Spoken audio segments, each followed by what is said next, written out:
Right. Good morning. We are starting kind of right at 10 a.m.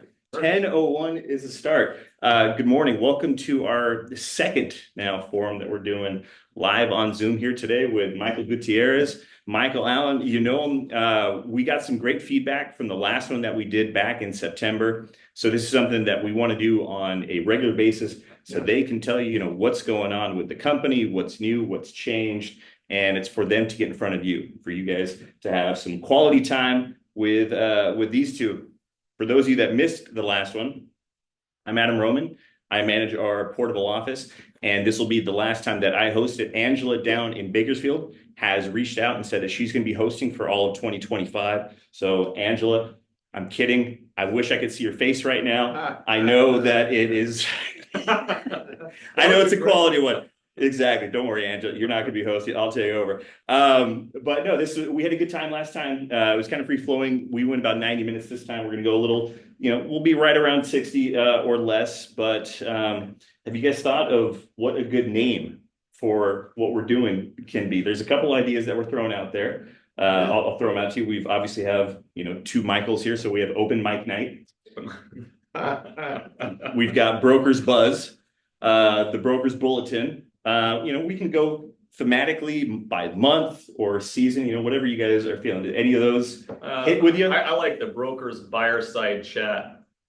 Buyer side chat. Buyer-side chat. That's actually buyer side chat. Instead of the fireside chat. Instead of the fireside Well, chat. the fire is too expensive to put in my office. I think we'll be able to do it next year, but not this year. Buyer side chat. That one hits. I just came up with that. I didn't even. Yeah. Well, I'm getting thumbs up from people already, so they like that. Good. And Sandra, or I believe that Sandra, that actually was funny. I disagree with you on that. And like I said, I wish I could see Angela's face. But we're entering Thanksgiving holiday. Yeah. Offices are probably fairly quiet Getting this quiet. week. That's what happens usually during the holidays. So for those of you that are inside the offices right now, watching this in the training rooms and the conference rooms, thank you. For those of you watching, at home, away from the rainy weather that we got, thank you for joining us as well. One of the things about Thanksgiving is it comes with traditions, favorite memories. Yeah. Do either of you have a favorite, Thanksgiving tradition or memory that you want to share with these guys? Why don't you start, Mike? What do you got? Well, as far as Thanksgiving tradition, it's a time for family to gather and to really fellowship and in some cases get caught up on what's happened during the year. Some people you don't see until Thanksgiving, but I think for us, it's just about getting together and having that lunch or dinner. I tend to do a couple of them with a couple different sides of the family. This year, I'm doing one on Wednesday evening with the Allen side of the family, and then doing Thursday on my mom's side of the family, and feel blessed to have two that we're able to do this year. And just we tend to reflect on what we're thankful for and make sure that we're really celebrating the meaning of it rather than let's just go buy a turkey and ham and eat a whole lot, right? Which we do anyway. But yeah, we have a lot to be thankful for this year. I think we'll be sharing some of that here shortly. But football's always in the equation on Thursday. As a lot of you know, I'm a huge football fan. Two terrible games, one good game. Yeah, well, they're not overly exciting, although I do have fantasy football players in those games, so I'll be rooting for my players, of course, and I'm sure I'll have some price pick bets out. But other than that, I'll turn it over to Michael. I took over cooking from my mother-in-law about 14, 15 years ago. And so that's been our latest tradition for about 14, 15 years is I do the cooking and people come over and I absolutely love it. I kind of lose myself in the kitchen. I cook too much. And I'll be honest with you, my favorite part of Thanksgiving is all the sides. Yeah. I love the sides more than I like the turkey. And I love it. We play games. We do what I think most people do and say something nice about everybody around the table. But really, I think for me, it's the games after dinner where we get everybody involved. And that just for me is just a blast. Get the fire going and have a good time. What's your favorite side? Sweet potatoes. Sweet potatoes. Yeah. Okay. Mike, do you have a favorite side? I think that and the stuffing when it's coming out of the turkey is really special because that's generally the only time of year you're going to eat stuffing. Yeah. Right? Yeah. It's pretty good. I'll give you guys a quick little insight. I won't let them be the only ones to share something. So you can get to know me just slightly. my mom started reserving Thanksgiving on Fridays because it was the thing, my sisters, they've got in-laws, there's in-laws and families now spread out everywhere. And I think a lot of people have the same issues. You have to schedule accordingly. The older you get, the more children step, grand, whatever, you name it. When the family extends, so do the holidays, and trying to coordinate with that. So my mom started, like I said, RSVPing Thanksgiving on Fridays. Everybody else has known that. So Friday nights have been fantastic for our family. Thursdays, I'm usually out somewhere else. This Thursday, we're actually going to be here in Visalia. We're not cooking on Thursday. We're going to go to dinner here. I'm not going to give you the address so nobody spoils it. But Fridays have always been fun. And one of the first Fridays that we had, something you guys probably don't know about me, no kids. I'm 40 years old. I've been with my partner, Amy, for 5-6 years now, and it just hasn't been our thing. However, my mom was somebody who wanted grandkids, really wanted grandkids. And so myself and my sisters, we'd get home for Thanksgiving and she'd go around the table and start asking, so, hey, when am I going to be a nana? When am I going to be a grandma? And it got to a point one of the years, finally, myself and my older sister said, look, you got to stop asking us that. Otherwise, we're going to go out tonight. It's, Fridays and Wednesdays are usually big kind of party nights. People come back into town. I was in my 20s. I said, listen, I can go out right now. You'll be a grandma in 9 to 10 months. And are you really going to be happy about that? That question was never brought up at Thanksgiving dinner. Again, she got her grandkids, not from me. Thankfully, my sisters took care of that. Right. But everybody has a Thanksgiving memory, a Thanksgiving, story that they cherish. That's one of mine. Get to know Adam a little bit too. But we'll digress. We'll move on from that. I want you guys to talk to them about what's going on with the company, what's changed, anything from the last couple months since the last time we all sat here and spoke. It's been one of those tough years, and I think a lot of the agents can feel it. But thankfully for us, it's really in Bakersfield and in Fresno. And then Adam, you started doing it in Porterville, but there's some recruiting and some growth happening, and we don't have recruiters within the company. So every time we grow because of our agents and because of our managers, and it's word of mouth. And I think that's really has been our saving grace this past year, is we operate very leanly when it comes to, our managing our staff, right? But we have so much support for our managers, but we're not out there recruiting. We're not one of those companies. We want to be proactive. We want to have people that fit our culture. And I think because of that, because we have a strong culture, because we support our agents, we have done better than the market. Where the market in some areas has lost 30 to 40% of their business, in some companies, we're down half of that, right? And so our market share has actually increased. And so there's a silver lining to everything. But if you feel like you've had a tough year, you're not alone. The company is strong. We continue to grow in market share. And at the end of the day, that's really what we need to do. And also prices have gone up. And so because prices have gone up, that means all of you, you're making more per transaction. And I'm hoping that you're feeling that, and hoping that this next year, we all believe it, and we'll get into that here in a bit. We believe it's going to be a very strong year. So keep your head up, keep moving forward. We're glad that we have you all with the company and that we're strong that way. Mike?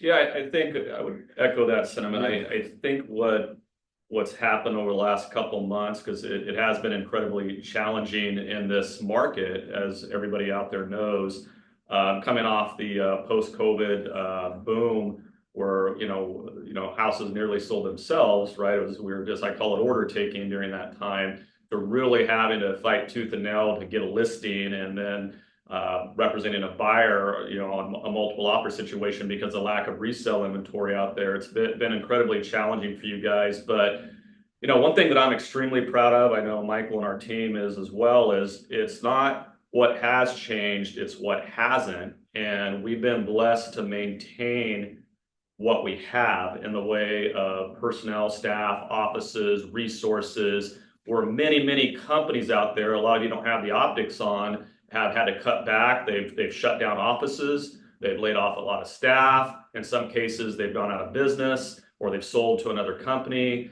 And we have just basically, through our really strong fiscal management and budgeting and making sure that we're not out spending frivolously. And, I didn't buy a Ferrari over the last couple of years, thank goodness. I probably never will. I'd rather buy a rental than a Ferrari, but But the bottom line is being so responsible really has helped us bridge through these tougher times and tougher months because it's anyone's game any given month. We are recovering. We'll talk about that here shortly, but the reality is, I mean, some months, the company loses money, and other months, we're okay. But knowing that we have strong reserves and a strong plan in place, we've weathered the storm really well. And ideally, you guys haven't seen any of the pain on our end. Things keep operating.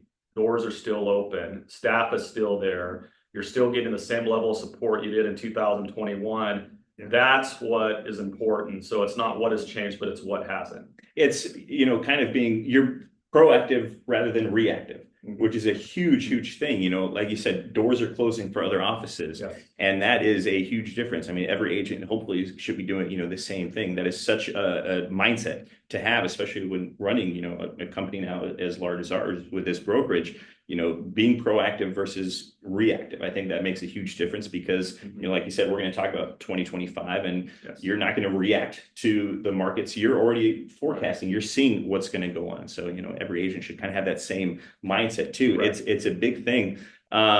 Speaking about what's new with the company here, actually, before we get to that, one of the things you talked about specifically was the market, how it's changing, and we may as well just talk about that right now. Bill Hill, he shares market updates in Visalia at the Wednesday meetings whenever people make it, and he broadcasts that live on Zoom. But what is going on in the markets? We've got Kern County, we've got Kings, we've got Fresno, we've got Tulare counties involved here. What's happening with the markets? Well, I mean, I'll start with the state level. So the state level right now and we're talking, when we're talking numbers and stats here, it's within the context of single family homes. So we're not really talking commercial, industrial, et cetera. But unit volume's up about 8% year over year, which is a good thing.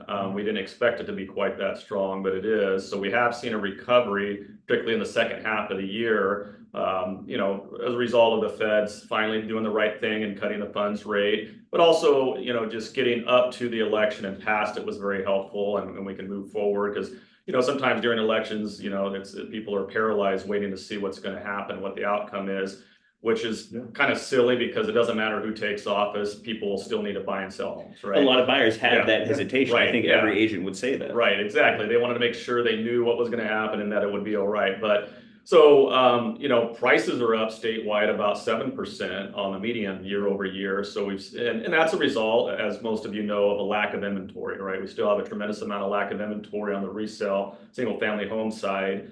And that's kind of hurt us and really eroded affordability. And just talking in terms of California affordability, I mean, the median or the housing affordability index is only around 20% statewide.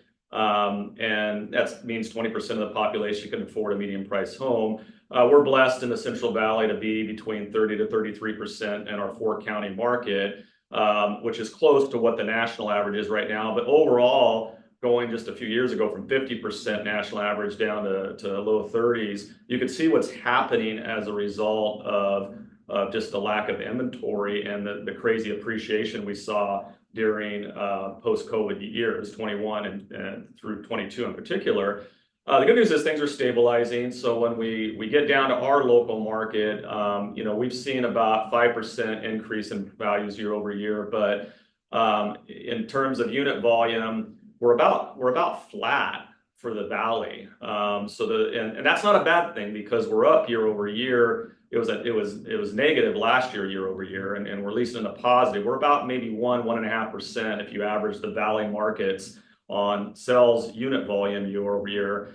And that's not a bad place to be because it's better than continue to go backwards. But I'm proud to say, as far as the company's concerned on unit volume, we're up 5% year over year. So we are beating, like Michael mentioned earlier, we are beating the market, which we normally do. And we're also beating the appreciation. Our average sale price for the company is up 13% year over year. And that's a testament to us really targeting the higher demographic and luxury market on those price points and really getting more of a focus on the larger transactions. I think that's really helped us. And then you throw in the tremendous job our commercial teams have done this year. On top of that, you know, again, we've weathered very well. But I think we're starting from a good foundation moving in next year, which I can share here shortly. I don't want to monopolize, you know, this whole segment, but I'll hand it off to Mike. Do you have anything to add on that? Yeah, I think one of the things that we take for granted here, that because we do business in the Valley, right, is really take a look at the rest of the state. And really, we live in the epicenter. Yeah, it's the breadbasket of the world. Yes, we have ag, but the positive side of all of that, and that in itself is a positive, is that we have a lot of new construction. And if you're an agent that has not really been focusing on new construction, I'm really going to encourage you to do that starting now. You really should have started a couple of years ago, but pay attention to that, because that is our saving grace in the Valley, is that we have a lot of new construction for all of you to go and sell. And right now, the way the market is, we're getting some pretty good commissions back, right? Some co-op back from the builders, and make that a part of your inventory, even if it's not been your strong suit. Really pay attention to that and really focus on it. And we have some great news coming up on new construction that we can share probably now. Well, with the co-op part of it, like you said, you know, new construction, some of them are offering 3%. So, and that's 3% that you just sign up your client for the most part. You know, it's a referral basis at 2.5% versus people who are, you know, still negotiating and having trouble getting to 2% on some instances. So, like you said, I mean, that's a market that should be right there, because that's an automatic one. But you really, you know, the population in California, and definitely in about 40 of the states, is growing faster than they're ever going to be able to build homes. And that's been a problem for the last 50 years in most states. And really for us, that new construction is a saving grace. It really, it's what continues to push values up regardless of the economy. And we're blessed to be in an area where we can do a lot of resale. And if inventory gets short, man, go to resale. Yeah. And some of the builder incentives to the buyers are just fantastic. Yeah, they are. I mean, there's some that are offering, you know, 10,000, 20,000. They're offering multiple buy downs to get interest rates a lot lower, because that is something that, you know, we are going to push hopefully quite a bit. One of the propositions, just to take it there real quickly, was, you know, Proposition 33. For instance, you know, that was a big thing that the Realtors Association, our company, I mean, we've had one of our agents, Genevieve, who was really pushing hard. I got multiple pins from her that said no on 33. It's probably in multiple people's offices. How's that going to help us? Yeah, I mean, no on 33 was really tantamount to moving forward, and just the housing market in general. Obviously, it directly affected the rental market because it was statewide rent control, and it took it to the point. Really, it was trying to subvert the Costa-Hawkins Act that really protected mass rent control from going out to all jurisdictions, including single family. Right now, it's just restricted to certain markets, and it affects multifamily. And we do have statewide rent control on 2+ units, as far as what you can increase per year, which a lot of you know, it's 5% plus the CPI for the region or area. So right now, it's averaging for our area about 8.8%, I believe, on an annual increase on any multifamily, but single family is not included in that. So the Prop 33 would have repealed that and made single family included, but furthermore, it would have allowed local agencies or committees or boards decide exactly what the rates were. And not only would that really affect that formula 5% plus CPI, because they could restrict it even less. It would also enable them to put restrictions on vacant units, meaning you have a tenant move out, and normally when that happens and you've had a tenant in there a long time, you're probably below market value rent. But then the tenant moves out, you do your tenant improvement, your remodel or turnover, and maybe you put $5,000 making it nice. You want to increase it to market level, that could be several $100s. You know, this committee or board could say, no, you can't really do that. I mean, you can only do $100, or, you know, because we need to keep it affordable. And it would have been a disaster. So you would have had an exodus of small housing providers like myself and Michael exit the market. We may sell what we have here. We may not buy anymore. And certainly people's incentive to build rental units and multifamily would go away. And talk about housing shortages that would be created from such a really faulty proposition that wasn't well thought out. Wasn't well written. It wasn't well written, well thought out. It's amazingly had a lot of support. It was polling at about 50% a few months ago, so it was a little scary. Obviously, it was defeated by over 60%, but still too close for comfort. Mhm. That's how the naivety is out there. And thank goodness CAR pumped enough money to get that ad space out there to get people educated on how it could really damage housing. To Michael's point, our building permits are less than half of what they were 10, 20 years ago being pulled in the state of California. It's very tough to build in California, cost wise, labor wise, and also just general permitting has gotten more and more expensive. And so, for all these reasons, we need to make California a landlord builder friendly state. Right. To where we can continue to increase housing supply, whether it's, for purchase or rental. And we just need to protect that. I think that's what CAR's number one goal is, to protect housing rights and growth and opportunity for all. So keep that in mind when your dues come up here in December and you have that realtor action fund that you never want to pay because you think it's some kind of BS fee that goes nowhere. Look, it's one of the best investments you can make in your business, guys. Honestly, and I'm saying that with 100% sincerity. You get your ROI out of that REF fund because of these reasons. Oh, yeah. Prop 33 alone getting defeated is putting money into your pockets. It was something, so I'm going to have you, because one of the things, part of the reason I brought it up is I was thinking of the sales meetings that happen, and before, the election, I don't make it to the Visalia sales meetings, but I watch them on Zoom. And Michael, you made a very kind of impassioned speech about that specific proposition, because you, like Mike said, you guys are investors. You have rental properties. A lot of the agents here, same thing. And a lot of you want to get into that business as well, because it's going to be something that, will create generational wealth for some of you. And you made kind of an impassioned plea of why this was going to be, for you as a great landlord who is able to control the markets for, maybe certain clients who, or certain people that, can't necessarily afford it, but you want to just do something good. Yeah, I mean, that story, I mean, I can think of two tenants in particular, but I bought a duplex, and on one, I moved it up because it was up. It was way under market, and one's at $975. These are $1,200 a month units easily. But the other lady, she's at $750 when I bought it, and she's in her 70s, fixed income. Her only son is a stepson that lives out of state, and he's the only help that she has. And if this law were to pass, I would be forced to increase her rent every single month. Mm-hmm. And eventually she would become homeless because she can't afford it. I mean, I've looked at her income. She really cannot afford more than what she's paying. And I would be forced to, because if Prop 33 would have passed, when this lady finally moves out or when her time comes, right now I can reset it to $1,200 when she's out. And I have no reason to get her out. I have no plans to get her out. But had this law passed, I would have to, because I could not increase it when it becomes vacant. I can only increase it the maximum of 8% that it would be this year. Mm-hmm. And I would be forced to start raising all of my rents, making it difficult for people that are just hanging on. Yeah. And so, and I can think of another tenant. I mean, they're in one of the studios that we own, and they're paying $580. Mm-hmm. And I went to do a $20 increase, and they almost cried. And I'm like, fuck, I don't believe it. I wasn't going to make them cry over $20, right? But I don't have a lot of those tenants, but it really, when they're retired and they didn't plan well, and this is all they have, you would not have had that option. No, and sometimes politicians, and this one was written by an attorney who's an investor, they make it sound good so that the population will go and vote for it, but when you read it, it really, there's a lot of bad stuff in it.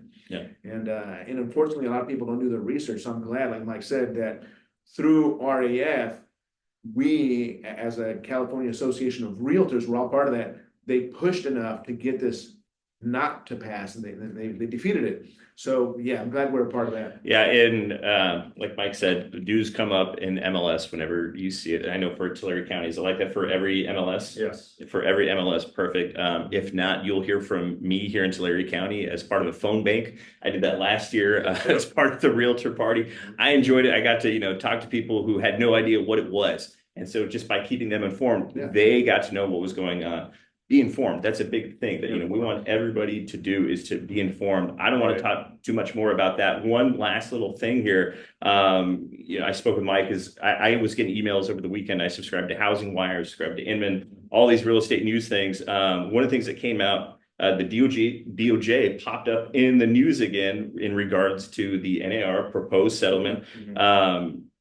They have concerns about MLS members nationwide entering into a form of written agreement before touring a home, whereas California, we don't necessarily have that issue anymore because we're ahead of the curve with the BRBC. Is there anything, else that you guys have seen from DOJ or what you guys are expecting? Hopefully we don't hear much about that at all. These mandates that we're living under that took effect in August, we're all getting used to it. But the funny thing is that the Department of Justice had not yet finalized and approved everything. Right. And yet an entire industry and millions of people in the United States have been affected. Really, it's all of us and our buyers and our sellers and investors, which is anybody who's a homeowner, right? And so as Mike and I went to Santa Fe, we were in a broker meeting with brokers from other states, and every state is doing it differently. And in California, starting January 1st, everybody with a license, including commercial brokers, have to have a sign, basically a BRBC, some kind of representation agreement before a property is shown. Well, let me clarify. It's not before it's shown. The state bills before a contract. Where realtors are before it's shown is the settlement. But nonetheless, they'll have to enter into a written agreement. And just to piggyback, I mean, the DOJ has had an interest in what they've considered antitrust practices by NAR and all realtors going back several years, back to 2020, where they started an investigation, went head to head with NAR, came to a settlement agreement. DOJ reneged on the settlement, went to court honored the settlement. DOJ appeals, and then fast forward, they win the appeal and they're allowed to continue their investigation and not honor what had been agreed upon, which really what had been agreed upon is kind of what we're doing today as a part of the class action lawsuit settlements. It's almost identical to what we had agreed to do with the DOJ. But the DOJ has a letter of interest. They want to be over the shoulder of NAR and the realtors watching this thing play out, because really the DOJ, if they had it their way, a seller would never, ever pay a buyer's agent commission. That's what they want. They want buyers to pay their own commission, sellers to pay their own commission. It doesn't work in this economy. It doesn't work just the way that the whole process works. I mean, most of out there, many buyers barely have enough money for their down payment. They need the down payment assistance, let alone the commissions. Now, in essence, they've been paying their commissions already, but they've just been financing them. Yeah. So really the notion of the seller paying them, well, the seller's price is always reflected having to pay a co-op, which should be built in. And so effectively buyers have been paying commissions. We've never, we've never been free to the buyer, whether people used to say it or not. I think that was erroneous. Ultimately, the commission was baked in. So that being said, if DOJ had their way, there would be no compensation, but it's not reality. And I think we're going to see a dramatic change in the next 12 months from the way we're practicing today with these BRVCs and the process. And because what we're going to see is an environment where buyers are going to be discriminated against because of this policy. And a lot of buyers are going to be out of a home that otherwise they would have been able to get into because of this compensation component. And the reality is, I think they're going to make a course correction on this to where things are a little more easy and equalized and back closer to center rather than this far left thing that they've got going on now. And that wasn't a political I'm just telling you far one direction versus the other. I think it's going to get back closer to center to where it becomes easier on how we're dealing with it. But one thing's for sure, guys, California is a leader right now in making sure that we're protected, our realtors are protected, and we're honoring this agreement, the class action, and make sure we don't give any excuse for DOJ or the class to come in and microanalyze what we're doing as a realtor association or as companies and tag us for not doing things properly. Like Mike said, we were with a group of brokers here a month ago from all around the country, and there are people still doing written co-op agreements out there in defiance of the class action. And I'm just sitting there amazed. Just you might as well just hold a sign that says "Sue me, please." But we should not be talking about cooperative commissions. We should not be saying the word commission. It's compensation. There's nothing in any of the CAR forms across the board that reflect a buyer's agent compensation as far as the seller paying it, broker co-op. You know, it's all negotiable, and there's different ways the buyer's agent gets paid. We know what those are. We just need our team out there knowing what they're doing, being able to explain and really explain the narrative of how it works, and really doing our best to represent our buyers out there in this new dynamic. That goes back to us being proactive versus reactive. That's right. Or we've been ready for this for yeah, we've months. been ready. You guys are well trained, and look, I'm not sitting here saying it's easy. I know there's cases where you do a buyer representation agreement with the buyer at X%. The seller's only willing to offer, you know, Y%, which is a whole percent below what you want and need in this case. And buyer loves the house. Buyer doesn't have the 1% to bridge our gap. You know, what do we do in these cases, right? And I will say it's a case-by-case scenario. So are we going to let our buyer lose a house over the percent? I don't think so. I don't think we're representing our buyer. Right. But, you know, we want to know about those cases if it goes below our minimums. But I will say this, the front-end conversation will play out that scenario.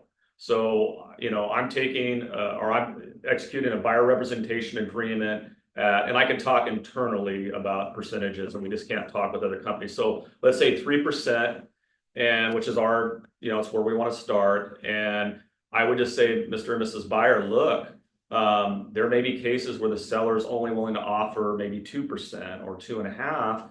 Are you able and prepared to pay that extra in those events, or are you wanting to only make offers on homes where you know that I can get the full compensation? Let's make sure we have the understanding and not a surprise down the road, right? And that way, when you get to that point, you know, we can get that extra 1% as needed, and protect what we're worth, guys. We got to protect what we're worth out there. We don't work for free. We're not discount brokers. You guys work hard, and it's gotten harder. You're working harder than ever with buyers than you've ever had to work before because of lack of inventory, these new mandates, etc. Let's not discount our worth. It's the Stuart Smalley affirmation of the day. Look in the mirror. You are worth it. I like it. No, we can go with that. Staying informed, you know, with I mean, there's already going to be updates that are happening. You know, if you go to car.org, again, with staying informed, there is a December 16th release, or week of December 16th release, to where there's going to be 7 new forms. 60 of the forms are going to be modified. And a lot of that has to do with, you know, what happened in August with the form changes. They've heard from realtors, they've heard from brokers, things that maybe need some clarity, or things that just needed modification, or potentially just it doesn't need to be exactly. So, you know, people are listening because we're the ones speaking, you know, we're the ones talking about it. So it is going to be easier. The more that you do it, the more that you practice, get in your offices, role play, talk with your other agents, talk with your managers, talk with your brokers. It's easy to become comfortable with a lot of this stuff, and by staying informed, it's easier for you to know what's going on. We talked about, you know, the next 12 months, you know, forecasting for 2025 at the CAR business meetings down in Long Beach back in September. I got to sit next to Mike Allen, as we heard Jordan Levine. He's the chief economist for CAR. You know, he sounded rather bullish about what's going to happen in 2025. You know, what he expects, you know, demand to be there at the beginning of the year and kind of, you know, keep that way going through the rest of the year. Tell me what you got from that. I know you're just looking at you while I was watching him speak. I could see, exactly. You know the face. You were excited. You're like, yes. Yeah, I think my brother from another mother, Jordan, because he's my Google him, because they do have. He's my doppelganger. Same hair. Same haircut, but you know, I got a better beard going, I think. There you go. But I would say that a little bullish, but conservatively so. I mean, we're not forecasting gangbuster growth next year. Right now, CAR is forecasting a 10% year-over-year unit growth next year, which really, in the scheme of things, is still pretty significant. And then they're estimating about a 5% increase in the median price. So they're seeing that starting to stabilize here as the economy is getting under control and rates are gradually going down. So the reality is, you know, it's a situation where they're being a little bullish because they don't want to overpromise and underdeliver, sort of thing. But really, it comes down to the relief of what's been called the lock-in effect. So The lock-in effect is where sellers have set on the fence because they're sitting on a 3.5–4% interest rate that they were able to get during the post-COVID environment when we had quantitative easing and government bond buying program, et cetera, and rates were artificially low, and they haven't been willing to give that up for 7 or upper 6%, which, hey, I wouldn't want to give it up either, right? I feel them, but as we get down, which right now we're hovering in the mid sixes. We'll have another rate decrease, I think, before the end of the year. We're scheduled for 4 more Fed cuts next year, and what CAR and NAR are both predicting is a gradual decrease of interest rates. So we, ideally we'll be sitting in low 6s the first quarter of next year. And as we move through the year, there's a prediction, some more aggressive than others, that by mid or at least third, fourth quarter next year, we'll be back down into the 5s. It's not a bad thing. We don't want to get down too quickly and then just eat up quickly all the inventory we have and prices shoot back up again. Now we're back in the same affordability issue or even worse. But I will say that as the rates come down, more and more sellers will get off the fence. Right. And as more and more sellers get off the fence, that increases our inventory, and by virtue of that, it increases our unit sales volume. And so NAR, Lawrence Young and Jordan both are kind of in alignment. Young basically thinks 10% nationwide and unit volume for single family homes, year-over-year growth, and about a 5% increase in the national median.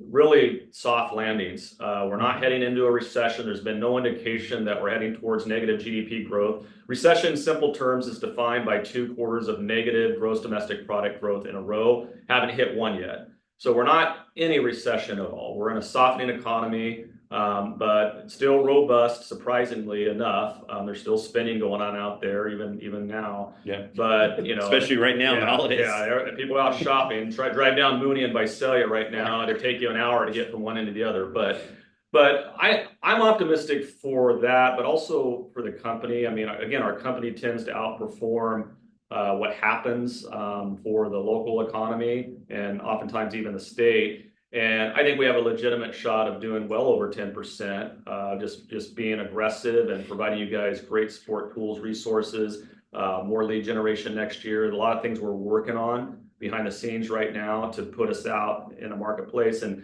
just continuous growth, recruiting. Like Michael mentioned, we've added a lot of agents this year. I think we've hired over 85 agents this year total for the company. And yeah, we've had some attrition through retirement or going to referral, and very little movement from agents to other companies. And I want to thank all of you guys on this call today in this volatile period for your loyalty. I've only been with 2 real estate brokerages in my whole nearly 20-year real estate career, and I don't regret it. And I've been with Century 21 nearly 16, 17 years out of that time. And it's been an amazing experience, albeit not perfect at times, but amazing overall. I don't regret it. I'd do it all over again. You guys out there that have the wherewithal to know, hey, I'm with a great company that's surviving. They're going to keep moving forward. They're going to keep growing. They're continuing to add offices. We've added how many office locations this year in a down market? Yeah, I was gonna say, not just surviving, thriving. Yeah. So that was a change I didn't mention earlier. We've added, I think, up to 3 office locations this year. Pismo Beach being our newest one, which is a team branch office. But we appreciate your loyalty, guys, because we know you have options, and not just jumping on the grass is greener syndrome. I will say the grass is absolutely greener on the other side of the septic tank. So be careful, because you may be heading to a septic tank sometimes when you're really thinking about trying to save a couple bucks on a comp plan, when the reality is you're going to lose business. By virtue of the C21 name, whether you think you do or not, you garner business and loyalty, and people know where to find you. I mean, we're the most recognized and trusted brand in real estate by a long shot. And that is the sword and armor we need to go to the marketplace and succeed next year. Reason why Century 21's been in business for 53 years now they started when I was born, and I was born with the C21 logo on my shirt, right? So as they say, but we've got these, what I consider, self-service brokerages, some fly-by-night operations, some hedge funds, stock market companies out there that they truly aren't making a profit, but they've got so much hedge fund money coming in that they're able to survive during these losses, and false, really give a false perception that they're doing well. We are built on solid, strong foundation and principles, and we're the real deal. I mean, what you see is what you get. We're not phony. We do the right thing. We do business the right way. This company itself has survived through 2 ownerships for 47 years now. 48. Going on 48 next year. So all those things are important. I think they're important to you guys. And again, I want to thank you and appreciate your support. And that's what I'm thankful for this holiday season. Yeah. So. Mike, tell me more. I think when it comes to forecast, is we forget some basic math sometimes, and fractions, although we didn't like them in high school and in school, we want to use them in this business. And where I'm getting to it is this: when you're negotiating a 3% commission on a buyer side and they hit you back at 2 or 2.5, go back at 2.85, 2.75. Those fractions at the end could make you thousands of dollars more. Yeah. And so we're giving up too quickly. With an anticipated market price increase, median price increase of 5%, if you did the exact same amount of transactions, you have a 5% raise. However, Mike also said we have a 10% increase in total transaction. And with a 5% increase there and a 10%, it's not 15%. If you do your math, it depends on your price points, but you're looking at 20 to 25% more income. Right. If you just stayed and did 10% more deals, right? Because prices are going up no matter what. And so I think we have built-in raises because prices continue to go up, but oftentimes that makes us weak, and we take a 2.5% when we could get 2.75 or 2.85. Mm-hmm. And you really got to do that, right? Because a difference between 3% to 2% is a 33% discount in your commission. If you can get half of that and save half of that, now you took a 15% of your money back. And if you get half of that, now you only took a 7.5% cut as opposed to a 30% cut. So really do the math and go for those fractions. Really protect your commission more than ever. Change is coming. Change will continue to go over the next year or so, maybe the next couple of years, as the settlement, really these mandates, as we get used to them. But there's more change coming, because it's not going to stay where it's at. Yeah, I mean, what I got from that is, math can be fun if it works in your favor and it lines your pockets. Right. It can be fun. Absolutely. You talked about Pismo, things that we may have missed of, what's new with the company. Pismo had the grand opening back in October. Yeah. I know we had a lot of people that worked on that to make it a great success. Unfortunately, I couldn't make it, but it looked like, a really good time that we had. Yeah. I mean, what's nice about that time, and it wasn't planned this way in the beginning, but it worked out, is so as we had our grand opening in Pismo Beach, right downtown on Price Street, we're 2 blocks from the water there. The company that had been in that market for over 40 years, Century 21 Hometown, closed their Pismo branch just with a couple months prior.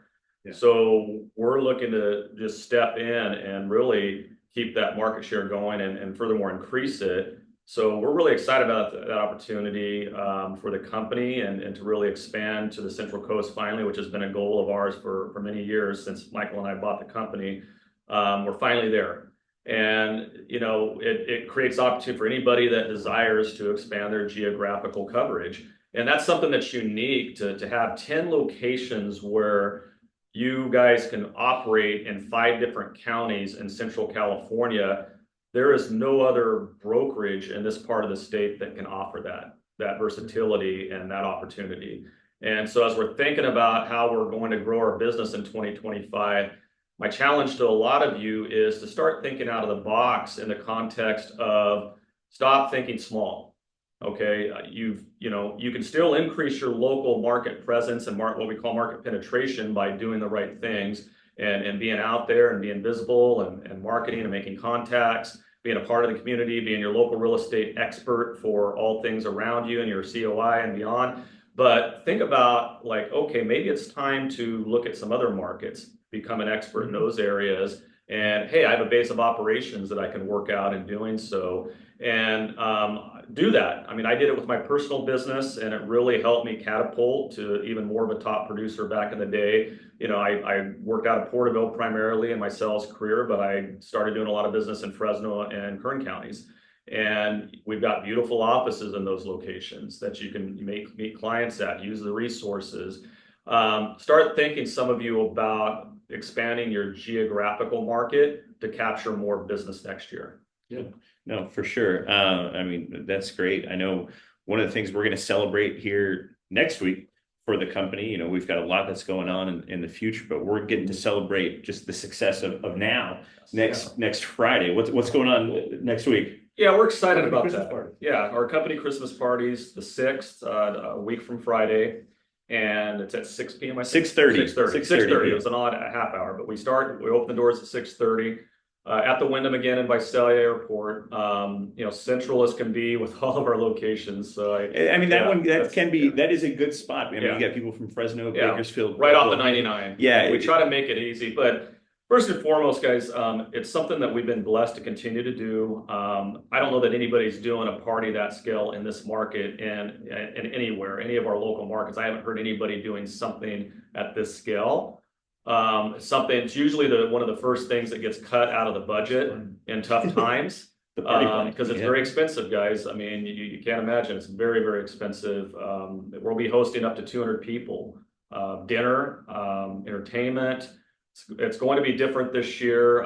It won't be as presentation laden, although we'll do a little bit of kickoff, introduction, and welcome. But we will be mix it up a little bit. Yeah, no spoilers, but there is some. It'll be a magical time. I don't want to. We don't want to spoil it. No spoiler alerts here, but it will be very entertaining this year. Yeah. Michael mentioned a magical experience. I think a lot of you will walk away from the party mystified. But at the end of the day, well, some of it may be from alcohol a little bit, hopefully not. But rooms are still available at the window. But guys, we need you to RSVP. Surprisingly, our SVPs are lower than I thought for a great party that's paid for by us. I mean, you just need to get there. So there is still time. There's still for time somebody to RSVP. We'd love to have you guys RSVP. Really, ideally no later than tomorrow. We really need to get the Wyndham account, but look, guys, we really love to have you there to celebrate getting through this year and to celebrate what we're going to be doing next year and get together and fellowship as a company, multiple offices, multiple areas. I think this is a great opportunity. I consider it the prom of our company and business. Those of you who miss your junior, senior proms, this is as close as it's going to come now for us, right? Yeah. Dress in your Sunday's best and show up and looking good and just have a great time. That's what it's about. So we hope to see you there. Yeah.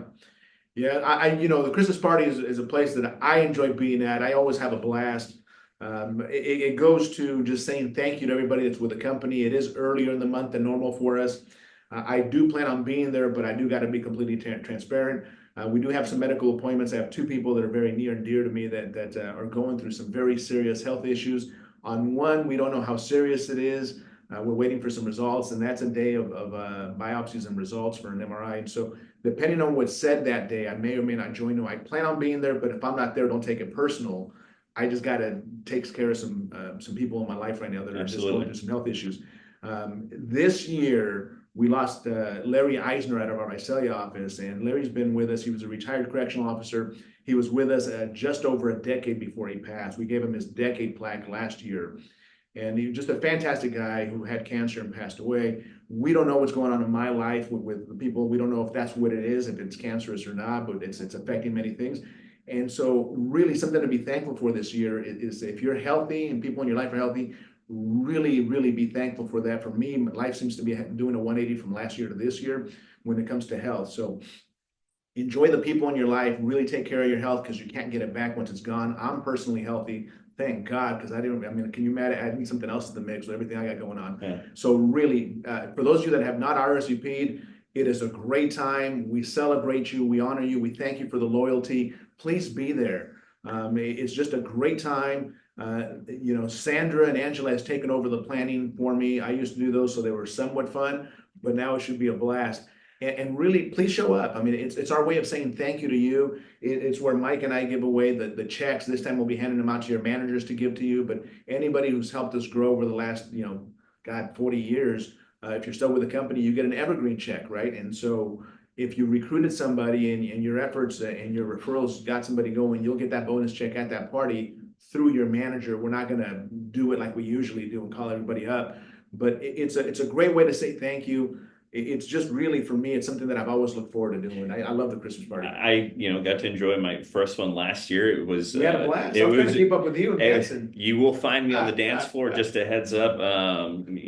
Just join. Yeah. Everybody have a good time. But it goes back to the spirit of the season, the holidays, Thanksgiving, Christmas. It's a time to be together, surrounded by friends who become family. And I know a lot of you guys have those relationships with agents that have been here for so long. And so for that regards, like I said, that sense of togetherness, that closeness, go have a good time. It's something that, these guys wanted to make sure that everybody had an opportunity to be a part of. I'm looking forward to it. Like you said, there's plenty of surprises to come. 6:30 p.m. next Friday. RSVP, talk to your manager, email one of us right now if you want to. If you've been on the fence, like those sellers who've been on the fence, get off the fence. Jump in, come join us next Friday. I'm looking forward to it. Oh, it should be a blast. Yeah, no, it'll be a really, really good time. With that, just I think we've pretty much covered it. Unless there's anything else you guys want to talk about. Yeah, I think just to kind of put the cherry on the cake here, so to speak. Guys, I know you've gone through a tough time this year. I mean, everybody has, including the company. I mean, I get to look at the numbers every day. Just think about that. Sometimes ignorance is bliss, and unfortunately, I don't have the luxury of being ignorant about trends and bills and lease payments and things like that. But I will say I do feel we're through the storm. I'm not just saying that rhetorically. I think that we really are, based on all the things I'm reading. Our economists, both at the national and state level, we're poised to have a growth year again next year. And it's only going to keep getting better over the next several years. Every year we're showing growth, and rates continue to push down. And I think they'll settle into about the mid fives ultimately, which is a good place to be. It's healthy for everybody. Banks, lenders make money. It's still affordable. And I think if we can maintain that, we'll continue to do more and more business. So hang in there, guys. We're going to have a great year. You're going to do better.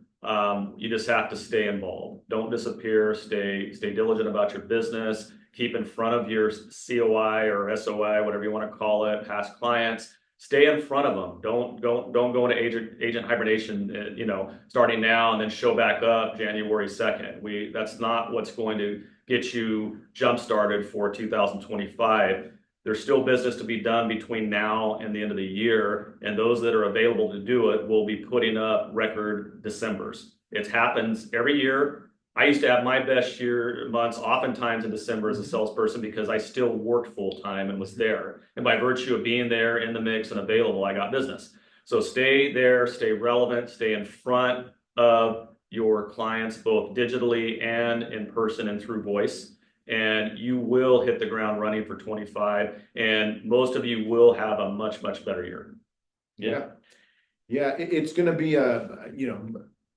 for those of you that are staying informed, I guess now more than ever, that this year, really the last quarter of this year, everybody has been forced to learn a new way of doing business if you're representing a buyer, and you've had to increase your skill set. And because of that, a lot of people that were on the fence, and because it was a lower transactional year and the market was a little bit tougher, we had a lot of people all over nationwide, really, but all over the valley where we're at, not renew their MLS dues and not renew their memberships, and they just dropped out, which means there's less competition for all of you.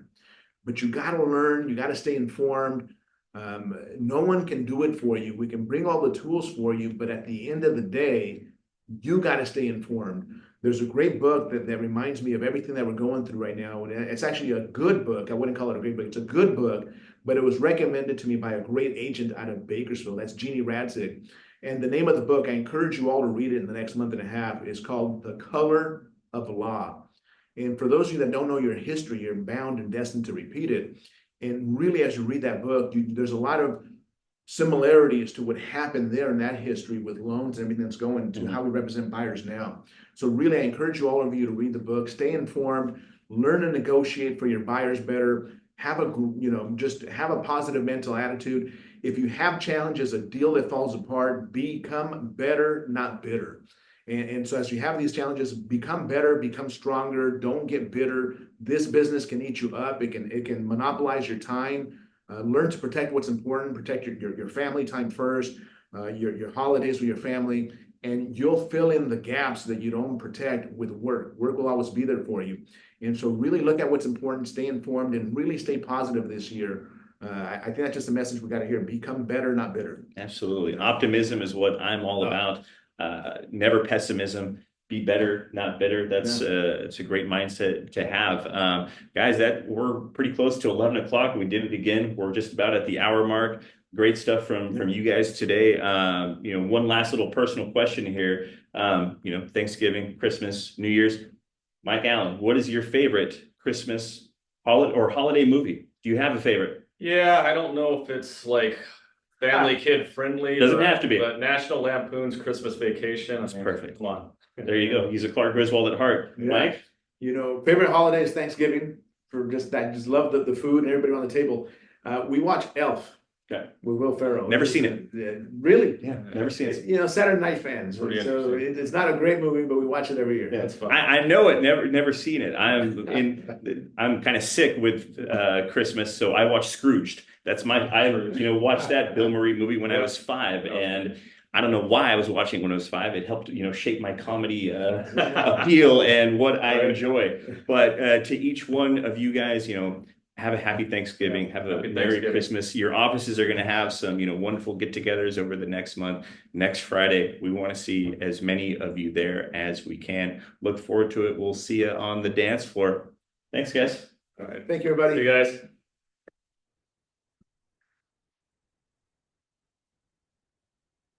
How do we exit this? Stop video. All right, good job. Good job, Adam. Yeah, good timing, good pace. Yeah. Yeah.